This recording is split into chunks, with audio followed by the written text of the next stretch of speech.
শেখ হাসিনা কারো কাছে দেশ বিক্রি করে না, যারা বলে তারাই বিক্রি হয়ে গেছে বললেন প্রধানমন্ত্রী।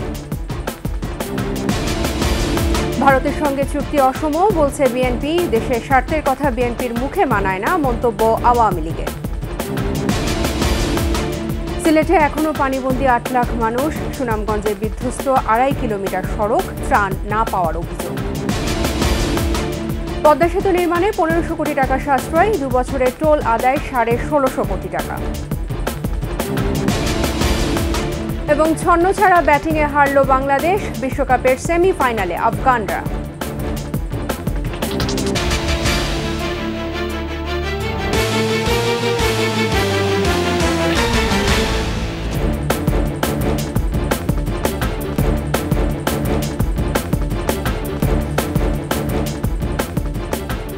শুনছিলেন ফার্স্ট সিকিউরিটি ইসলামী ব্যাংক পিএলসি সংবাদ শিরোনাম। আমন্ত্রণ জানাচ্ছি সন্ধ্যা ৭টার ২১ সংবাদে। আপনাদের সাথে আছেন তাজনু পাজামি। ২১ টেলিভিশনের সংবাদ একই সাথে সরাসরি দেখতে পাবেন আমাদের ফেসবুক পেজ www.facebook.com/2124 অনলাইনে। জাতির পিতার কন্যা কারো কাছে দেশ বিক্রি করে না, যারা অভিযোগ করে তারাই ভারতের কাছে বিক্রি হয়েছে, এমন মন্তব্য করেছেন প্রধানমন্ত্রী শেখ হাসিনা। ভারতের সঙ্গে যোগাযোগ ব্যবস্থা উন্মুক্ত করায় বাংলাদেশই লাভবান হয়েছে বলে জানান তিনি।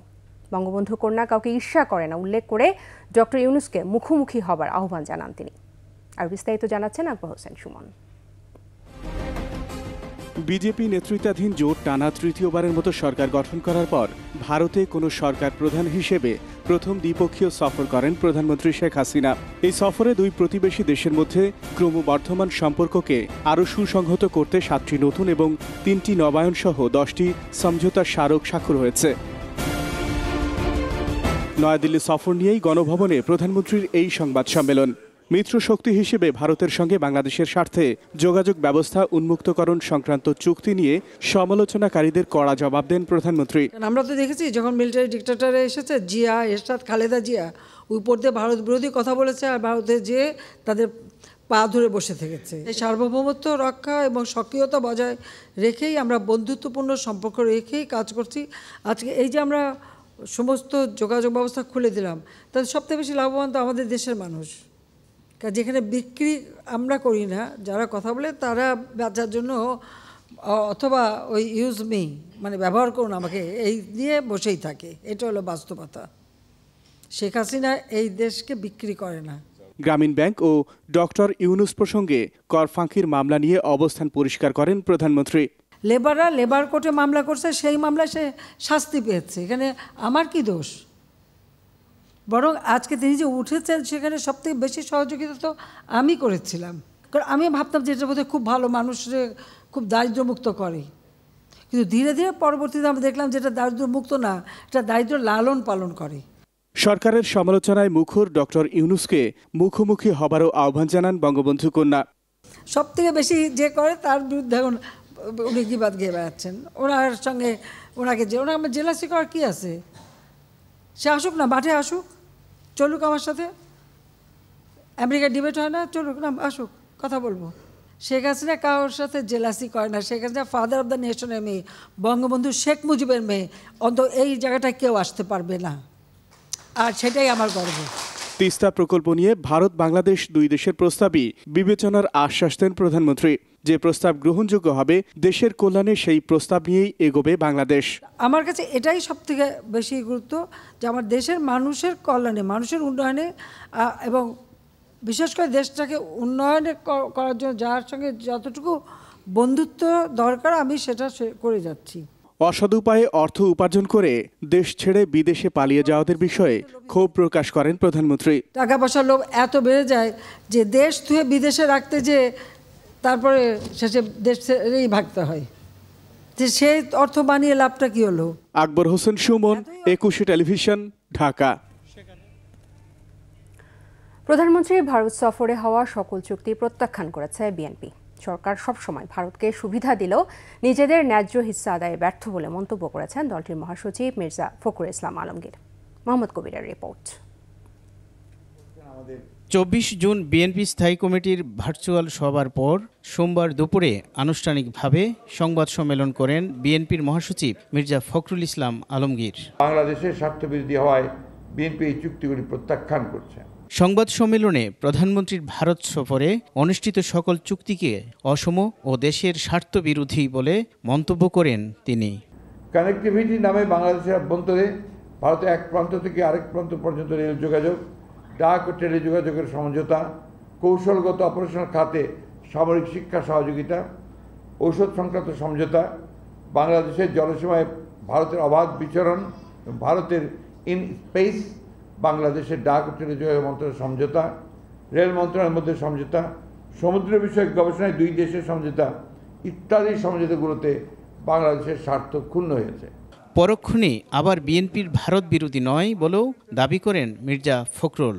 এটা আমাদের ভারতের বিরুদ্ধে নয়, এটা এই সরকারের বিরুদ্ধে। সরকার সম্পূর্ণভাবে ব্যর্থ হচ্ছে ভারতকে কনভিন্স করতে বা তার কাছ থেকে দাবিগুলো আদায় করে নিয়ে আসতে। খালেদা জিয়ার মুক্তির দাবিতে শিগগিরই নতুন কর্মসূচির ঘোষণা আসছে বলেও জানান বিএনপির মহাসচিব। প্রয়োজনীয় কর্মসূচি প্রণয়ন করা হবে। মোহাম্মদ কবির, 21 টেলিভিশন, ঢাকা। অন্যদিকে দেশবিরোধী চুক্তির কথা বিএনপির মুখে মানায় না বলে মন্তব্য করেছেন আওয়ামী লীগ সাধারণ সম্পাদক ওবায়দুল কাদের। তিনি বলেন, লাল গালিচার সংবর্ধনা পেয়ে গঙ্গার পানি চুক্তির কথা বিএনপি ভুলে গিয়েছিল। বেগম জিয়ার স্বাস্থ্য নিয়ে রাজনীতি করা দলের প্রতিষ্ঠাতা জিয়াউর রহমানই এদেশে হত্যা ও ষড়যন্ত্রের রাজনীতি শুরু করেছিল বলেও মন্তব্য করেন তিনি। আরও জানাচ্ছেন মাহমুদ হাসান। পদ্মা সেতু উদ্বোধনের 2 বছর পূর্তি উপলক্ষে রাজধানীর বনানী সেতু ভবনে সংবাদ সম্মেলনে সাংবাদিকদের সাথে মতবিনিময় করেন আওয়ামী লীগ সাধারণ সম্পাদক ওবায়দুল কাদের। এ সময় প্রধানমন্ত্রীর ভারত সফর নিয়ে বিএনপির মহাসচিব মির্জা ফখরুল ইসলাম আলমগীরের মন্তব্যের করা সমালোচনা করেন ওবায়দুল কাদের। যারা দিল্লিতে লাল গালিচা সম্বর্ধনা নিয়ে ঢাকায় ফিরে এসে এয়ারপোর্টে সাংবাদিকদের উদ্দেশ্যে বলেন গঙ্গার পানি চুক্তির কথা বলতে ভুলেই গেছেন, তাদের মুখে এসব অভিযোগ শোভা পায়। বিএনপি বেগম খালেদা জিয়ার অসুস্থতা নিয়ে রাজনীতি করছে বলে অভিযোগ তোলেন আওয়ামী লীগ সাধারণ সম্পাদক। তারা বেগম জিয়ার জন্য কথা বললে আমাদের মনে হয় তার অসুস্থতা নিয়ে তারা রাজনীতি করছে। লিগ্যাল ব্যাটেলেও তারা সফল হন এবং আন্দোলনেও তারা বেগম জিয়ার জন্য বাস্তবে কিছুই করতে পারেন। এদেশে হত্যা ও ষড়যন্ত্রের রাজনীতি বিএনপি শুরু করেছিল বলেও অভিযোগ করেন ওবায়দুল কাদের। হত্যার রাজনীতি এদেশে শুরু করেছে বিএনপির প্রতিষ্ঠাতা। মাহমুদ হাসান, 21 টেলিভিশন, ঢাকা। সিলেট ও সুনামগঞ্জে নদীর পানি কমতে থাকায় বন্যা পরিস্থিতির আরও উন্নতি হয়েছে, তবে দৃশ্যমান হচ্ছে ক্ষতচিহ্ন। সুনামগঞ্জে ক্ষতিগ্রস্ত হয়েছে 240 কিলোমিটার রাস্তা। এদিকে সিলেটে আশ্রয়কেন্দ্র ছেড়ে বাড়িতে ফিরে নানা ভোগান্তিতে পড়েছেন বানভাসীরা। প্রতিনিধিদের সহায়তায় আরও বিস্তারিত জানাচ্ছেন খুরশিদ আলম মুকুল। গত কয়েকদিন ধরে সিলেট ও সুনামগঞ্জের বিভিন্ন এলাকায় বন্যায় বিপর্যস্ত জনজীবন। তবে বৃষ্টিপাত কমে আসায় সিলেট বিভাগে সার্বিক বন্যা পরিস্থিতির আরও উন্নতি হয়েছে। সিলেটে সোমবার একদিনেই আশ্রয়কেন্দ্র ছেড়েছেন 10,000 মানুষ, তবে এখনও পানিবন্দী 8 লাখ মানুষ। 279টি আশ্রয়কেন্দ্রে রয়েছেন 13,000 মানুষ। আশ্রয়কেন্দ্র ছাড়া মানুষ বাড়িতে গিয়েও পড়ছেন নানা ভোগান্তিতে। নষ্ট হয়েছে ঘরের আসবাবপত্র, ময়লা পানির উটকো গন্ধসহ ছড়াচ্ছে পানিবাহিত রোগ। রয়েছে ত্রাণ না পাওয়ার অভিযোগও। এখন তো মনে হয় যে পানি কোনো চলা চলছে, মানুষের খাওয়া গাওটা হয়ে রয়েছে। আমাদের ঘরের পানি শুকাইছে, কিন্তু ঘরের দরজার সামনে এখন অনেক পানি আছে, ময়লা আবর্জনা আছে, বা ঘর থেকে বার হইতেও অসুবিধা হয়। চিরা মুড়ি দেয়, ওই চিরা মুড়ি খাইয়ে আমরা দিন কাটাইতো। কমিশনাররা ওয়াটকান কিছু দিয়েছে, না ঘর হয়েছে 5 জন 6 জন মানুষ ওয়াটকান কিছু খাইয়া কি বইরা তেমন যায়। এদিকে সুনামগঞ্জে বন্যা পরিস্থিতির উন্নতি হলেও পাহাড়ি ঢলে বিধ্বস্ত 240 কিলোমিটার সড়ক। এসব সড়কে যাতায়াতে দুর্ভোগ পোহাচ্ছেন স্থানীয়রা। পাহাড়ি ঢলে ওই রাস্তাগুলো অনেক ক্ষতিগ্রস্ত হয় এবং সাধারণ মানুষের চলাফেরা অনেক দুর্ভোগ পোহাইতে হয়। পানি দেন ঘরে বিছুন দিয়ে ভাঙ্গা লাইছে, বাইরে থেকে আবার মাটি নিয়ে এসে দিচ্ছি। ঘরের ওদিকে বাইক গেলেছে, আপনারা যায় দেখতে পারেন। এই দেখুক আমার পিছনে যে পরিস্থিতি, আমার এই যে রাস্তাঘাট ভাঙ্গিয়া গোরদুয়ারে বালু সাবধান করে রাখতে পারি না। এরপরে এই বছরের ফাইনে দেখুক এই সারা রাস্তা কি হয়েছে। 11 উপজেলার মধ্যে দুয়ারা বাজার, ছাতক, সুনামগঞ্জ সদর ও তাহিরপুর সহ বন্যা কবলিত এলাকার 120 কিলোমিটার সড়ক ক্ষতিগ্রস্ত হয়েছে। তবে বন্যার পানি একেবারে নেমে গেলে প্রকৃত ক্ষয়ক্ষতির চিত্র পাওয়া যাবে বলে মনে করছে সড়ক বিভাগ। যেহেতু সুনামগঞ্জ জেলায় প্রায় প্রতি বছরই বন্যা হয়, সেক্ষেত্রে আমাদের সড়ক বাঁধ রক্ষার্থে যদি আমাদের এই যে কংক্রিট স্লোপ প্রোটেকশনের কাজ যদি করা যায় আর কি, তাহলে এই সড়ক বাঁধ বা যেটা সড়কের শোল্ডার, এটা প্রতি বছর ক্ষতিগ্রস্ত হবে না। কুড়িগ্রামে নদী তীরবর্তী চর ও নিম্নাঞ্চলের বাড়ি ঘরে এখনও পানি থাকায় দুর্ভোগ কমেনি বানভাসীদের। অনেকে গবাদি পশু সহ আশ্রয় নিয়েছেন বন্যা নিয়ন্ত্রণ বাঁধে। রাস্তাঘাট তলিয়ে থাকায় ব্যাহত হচ্ছে সড়ক যোগাযোগ। খুরশিদ আলম মুকুল, 21 টেলিভিশন।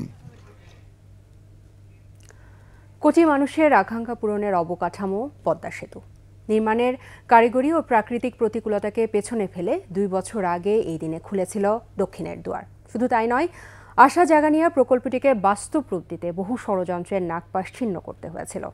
সেতুটি স্বাধীন বাংলাদেশের সক্ষমতার প্রতীকও বটে। এই সেতুকে ঘিরে মানুষের প্রত্যাশা ও প্রাপ্তির গল্প জানাচ্ছেন মোহাম্মদ নূর নবী, ছবি তুলেছেন ইয়াকুব লিটু।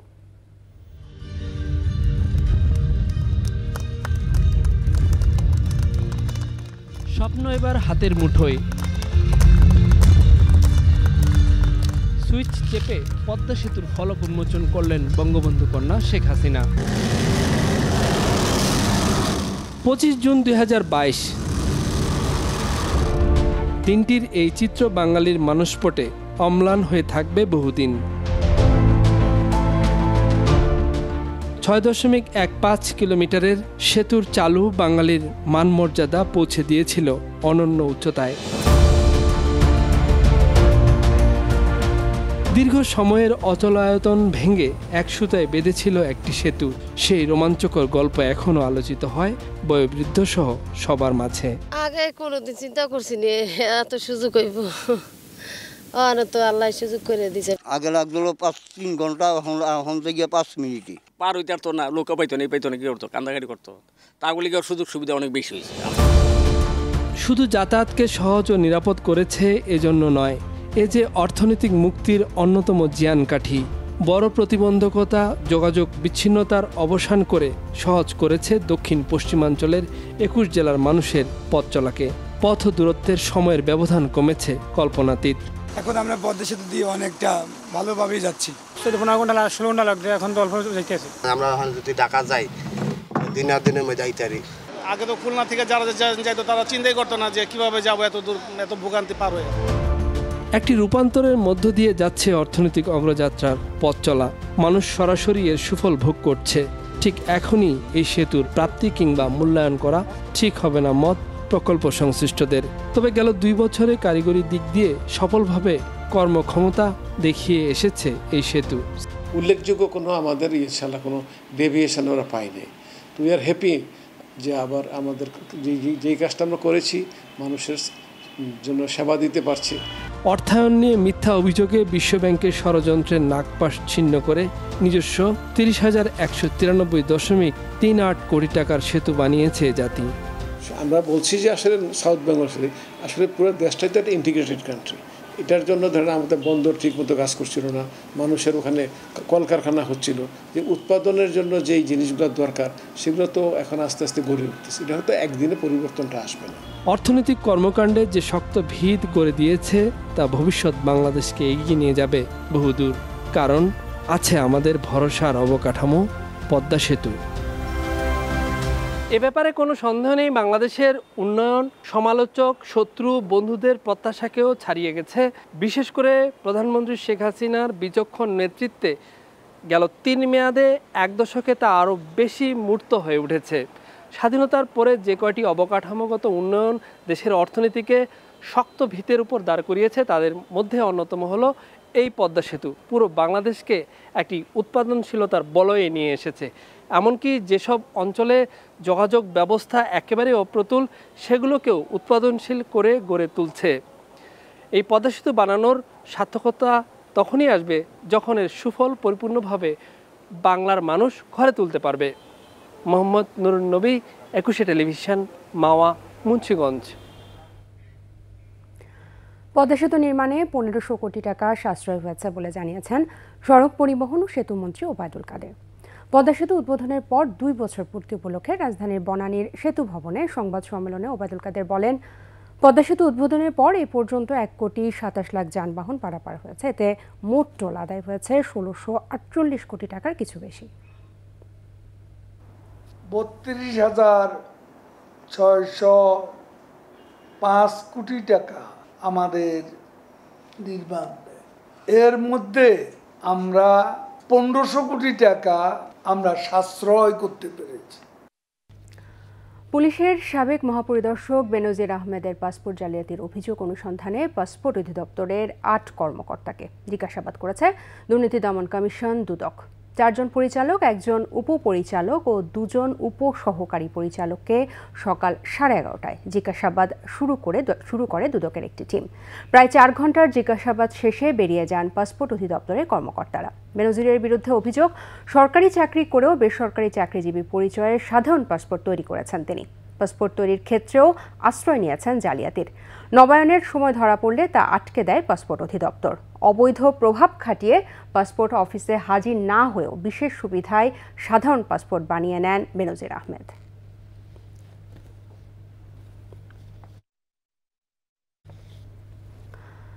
পেশাগত নীতি লঙ্ঘন করায় চাকরি হারাচ্ছেন ঢাকা মহানগর পুলিশের গোয়েন্দা শাখার গুলশান বিভাগের সাবেক অতিরিক্ত উপকমিশনার গোলাম সাকলায়েন। সরকারি কর্মচারী বিধিমালা অনুযায়ী অসৎ আচরণের অভিযোগ প্রমাণিত হয় তাকে গুরুদণ্ড হিসেবে চাকরি থেকে বাধ্যতামূলক অবসর দেওয়ার সিদ্ধান্ত নিয়েছে স্বরাষ্ট্র মন্ত্রণালয়ের জননিরাপত্তা বিভাগ। বোট ক্লাবের ঘটনার পরে পরিমণির মামলাগুলো তদন্তের সময় সম্পর্কে জড়িয়ে পড়ায় সরকারের ভাবমূর্তি ক্ষুণ্ণর অভিযোগে সাকলায়েনের বিরুদ্ধে বিভাগীয় মামলা দায়ের হয়। এরপর তদন্তে তার বিরুদ্ধে অসৎ আচরণের প্রমাণও পায় বাংলাদেশ পুলিশ। সেই অসৎ আচরণের অভিযোগে দেয়া নোটিশের জবাব সন্তোষজনক না হওয়ায় সাকলায়েনকে চাকরি থেকে বাধ্যতামূলক অবসরে পাঠানো হলো।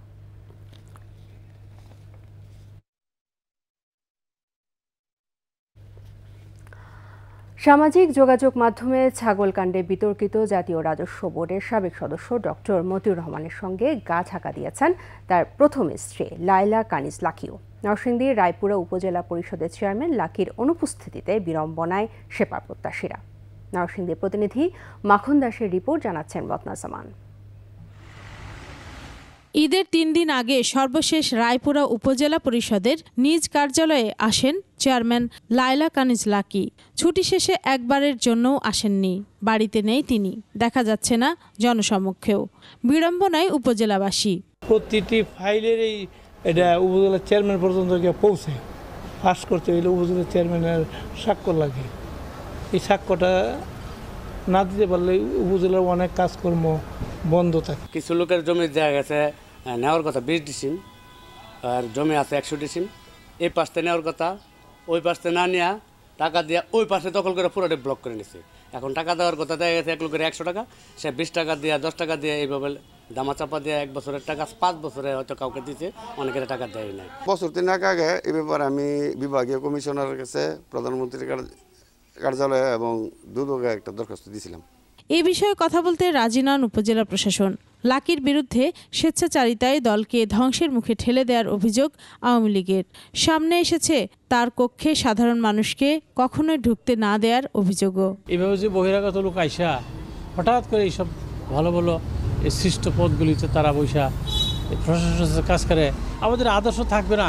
উনি তো বিনা প্রতিদ্বন্দ্বিতায় হয়েছিলেন, ওনার একটা অহংকার ছিল, ওনার টাকা পয়সা আছে, সেটা ওনার গর্ব বা অহংকার। কিন্তু উনি আমাদেরকে কখনো ওইভাবে মূল্যায়ন করেননি। আমাদের উপজেলা পরিষদের বিভিন্ন উন্নয়নমূলক কার্যক্রম যেগুলো আছে সেগুলোর ব্যাপারে কখনো উনি আমাদের সঙ্গে কোনো সমন্বয় করেননি। বক্তব্য জানার চেষ্টায় কোথাও পাওয়া যায়নি লাকিকে। বন্ধ সবকটি মোবাইল নম্বরও। রাজস্ব কর্মকর্তা মতিউরের প্রথম স্ত্রী লাকি ছিলেন সরকারি তিতুমির কলেজের সহযোগী অধ্যাপক। চাকরি ছেড়ে 2022 সালে রাজনীতিতে এসেই বিনা প্রতিদ্বন্দ্বিতায় রায়পুরা উপজেলা পরিষদের চেয়ারম্যান হন তিনি। আছেন নরসিংদী জেলা আওয়ামী লীগের ত্রাণ ও সমাজ কল্যাণ বিষয়ক সম্পাদকের দায়িত্বে। ছাগলকাণ্ডের পর লাকির নামে থাকা সম্পদের বিবরণ শুনে বিস্মিত স্থানীয়রাও। রত্না জামান, 21 টেলিভিশন। সামাজিক বিচারের মাধ্যমে মামলা কমিয়ে আনা সম্ভব বলে মন্তব্য করেছেন প্রধান বিচারপতি ওবায়দুল হাসান। নাটোরে জেলা আইনজীবী সমিতি সংবর্ধনা অনুষ্ঠানে তিনি মন্তব্য করেন। প্রধান বিচারপতি বলেন, মামলার জট কমাতে চেষ্টা করছে বিচার বিভাগ, তবে সামাজিকভাবে সচেতনতা বাড়ালে তুচ্ছ ঘটনা নিয়ে মামলা হবে না এবং অনেকাংশে মামলা কমে যাবে।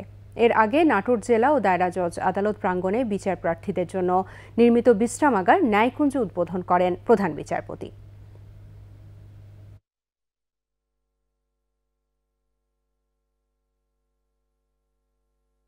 একই রকম মামলার যেগুলো সেগুলোকে একত্রিত করে তাড়াতাড়ি শেষ করার চেষ্টা করছি। এই মামলাগুলোর মধ্যে একটা বিরাট অংশ কিন্তু আপনারা জানেন এখনও ইনভেস্টিগেশন পর্যায়ে আছে।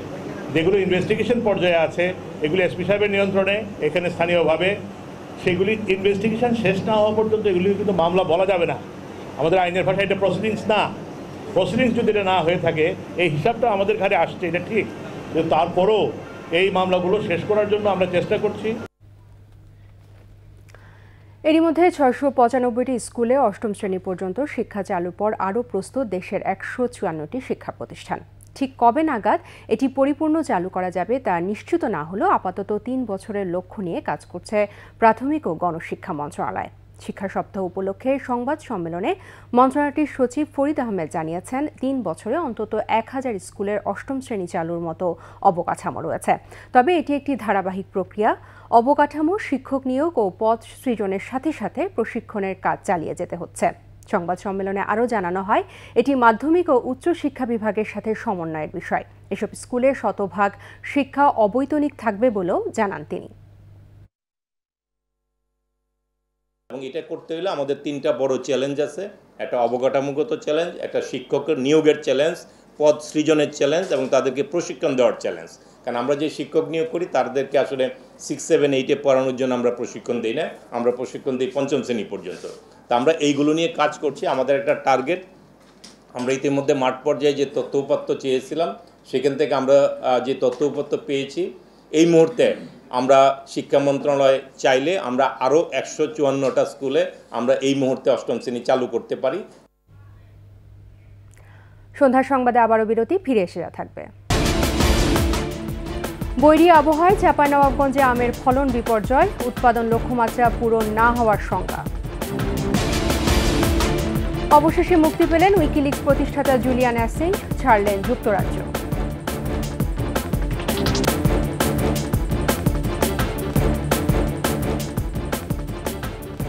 আপনারা দেখছেন সন্ধ্যা 7টার 21 সংবাদ।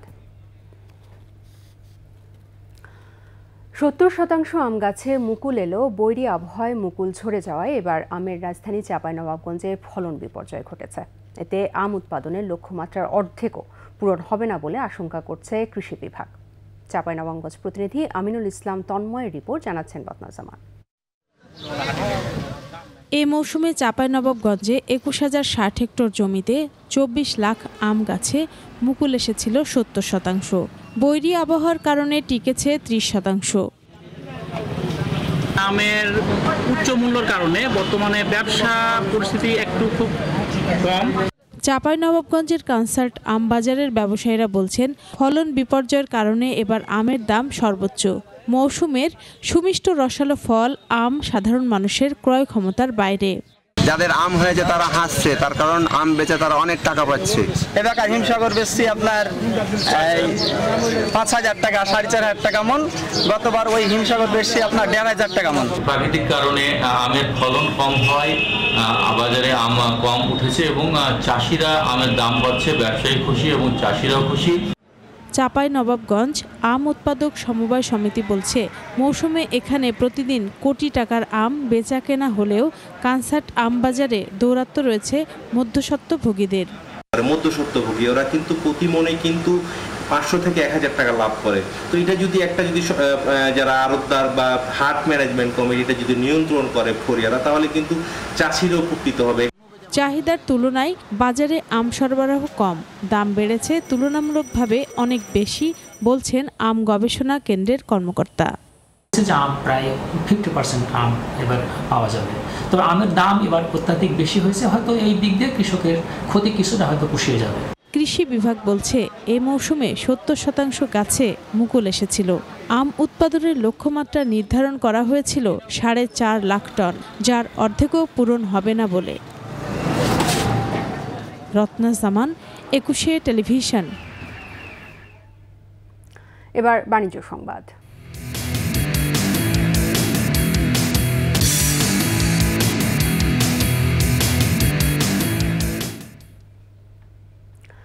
দেশে 206টি আয়ুর্বেদিক ওষুধের কারখানা থাকলেও নীতি সহায়তার অভাবে এখনও রপ্তানি করা যাচ্ছে না বলে মন্তব্য করেছেন খাত বিশেষজ্ঞরা।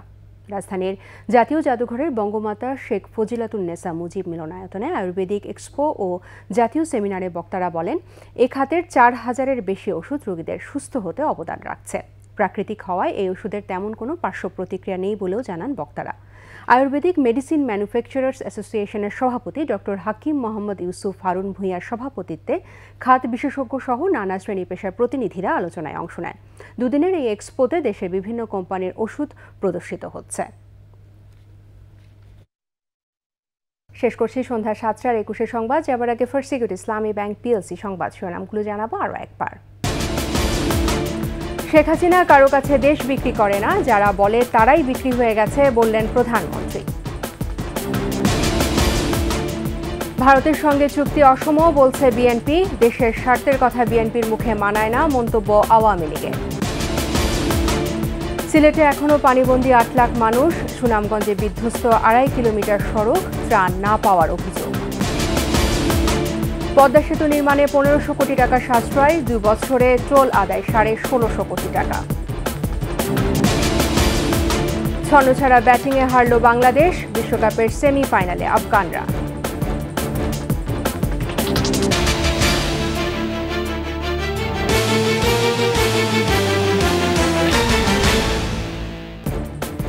টেলিভিশনের সর্বশেষ সংবাদ জানতে ডায়াল করুন 2012 নম্বর আর ভিজিট করুন 21tv.com এই ওয়েবসাইটে। ফেসবুকও লগ ইন করতে পারেন www.facebook.com/2124 অনলাইনে।